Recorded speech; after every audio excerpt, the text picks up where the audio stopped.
থেকে একজন লোক আসছে, আসার পরে পথে একটা দোকান থেকে এত বড় ওজিফার কিতাব কিনে নিয়েছে, বিশাল বড় ওজিফার কিতাব।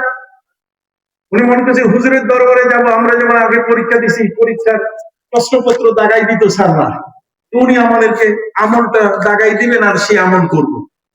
শশীনা দাদা হুজুরের কাছে আসছে, কি সুন্দর নাদুস নুদুস মোটা, বলছে হুজুর আমি স্বপ্নে দেখতেছি আপনার কাছে বায়াত হচ্ছি, আমি পথে লাইব্রেরি থেকে একটা ওজিফার কিতাব নিয়ে আসছি, আপনি যদি একটু দাগাই দেন তাহলে আমি এটা আমল করবো।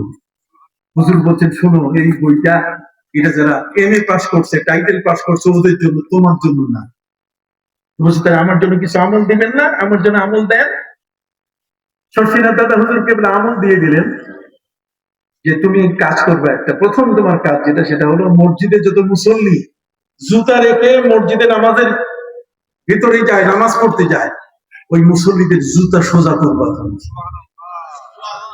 এখন তো বেটা আমেরিকান, মাথার মধ্যে নানা ধরনের প্রশ্ন সৃষ্টি হয়েছে যে আমি এখানে আসলাম, এত বড় বই একটা কিনে নিয়ে আসলাম, আর সেই বইটাতে না দাগাইয়া তিনি আমাকে বললেন কি জুতা সোজা করতে। সম্মানিত সুধী, এই লোকটা ফিরে গেল তার বাড়িতে, বারবার মাথায় চিন্তা, আমেরিকা থেকে আসছি, এখন যে জুতা সোজা করতে যাই শালারা বলবে যে এটা দুলাভাইয়ের মগজ চেম্বার নষ্ট হয়ে গেছে, এটা খামাখা আমেরিকায় গেছে, আমেরিকায় গেলে মানুষ বুদ্ধিমান হয়, এটা তো আদৌ বুদ্ধিমান না। নানা কথা বলবে, এটা কল্পনা করতে করতে শেষ পর্যন্ত সিদ্ধান্ত নিল, দেখে বিশ্বাস যেহেতু আমাকে বলছেন জুতা সোজা করতে, তো মসজিদের জুতাগুলো আগে সোজা করে দেখি।